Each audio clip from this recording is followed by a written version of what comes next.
Real estate లో డబ్బులు సంపాదించిన వాళ్ళందరూ ఏదో తెలివితేటలతో డబ్బులు సంపాదించేశారు అనుకుంటాం కానీ తెలివితేటలు కన్నా కూడా రియల్ ఎస్టేట్ లో డబ్బులు సంపాదించడానికి కావాల్సింది డేరింగ్, టైమింగ్, దానికి తోడు కొంచెం కామన్ సెన్స్. అలా ఎందుకో ఒక చిన్న స్టోరీ చెప్తా. నా ఫ్రెండ్ గుప్తా అని 2017 నుంచి ఎదుగుతున్నాడు ల్యాండ్ కొందామని. అప్పట్లోనే ఒక 2 crores పట్టుకుని తెగ తిరిగేవాడు. ఈ కర్దనూరు, నందిగామ, బానూరు ఆ స్టెచ్ లో ఒక 5 acres ల్యాండ్ కొందాము అని. చూసిన ప్రతి ల్యాండ్ లో ఏదో డిఫెక్ట్ చెప్పేవాడు. ఒక ల్యాండ్ ఏమో లో లేయింగ్ ఏరియాలో ఉందనేవాడు, ఇంకొక ల్యాండ్ ఏమో అప్రోచ్ బాగోలేదు, మట్టి రోడ్ అనేవాడు, అన్ని బాగున్నప్పుడేమో రేట్ మ్యాచ్ అవ్వట్లేదు అనేవాడు. అలా ప్రతి దాంట్లోనే అతని తెలివితేటలు అన్ని వాడి ది బెస్ట్ ల్యాండ్ తీసుకుందాం అని చెప్పి తెగ తిరిగేవాడు. అలా తిరిగే ప్రాసెస్ లో ఇతని ఫ్రెండ్ ఒకడు ఇతనితో పాటు సైట్ విజిట్ కి వెళ్ళాడు. ఈ గుప్తా లో లయింగ్ అని వదిలేసిన ల్యాండ్ ని ఇతని ఫ్రెండ్ సరే పర్లేదులే, సిటీ ఎక్స్పాండ్ అవుతుంది, రింగ్ రోడ్ దగ్గరలో ఉంది,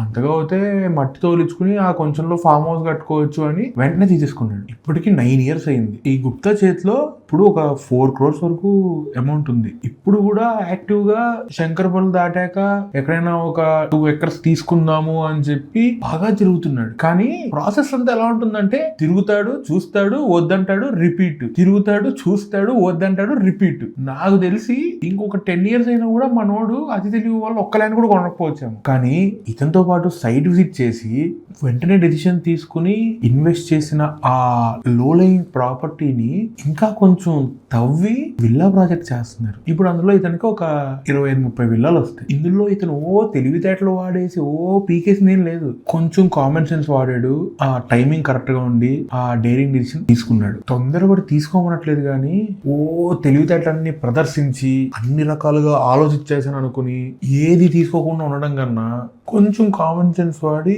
మంచి టైమింగ్ లో డేరింగ్ గా డెసిషన్ తీసుకోవడమే రియల్ ఎస్టేట్ లో డబ్బులు సంపాదించి పెడుతుంది.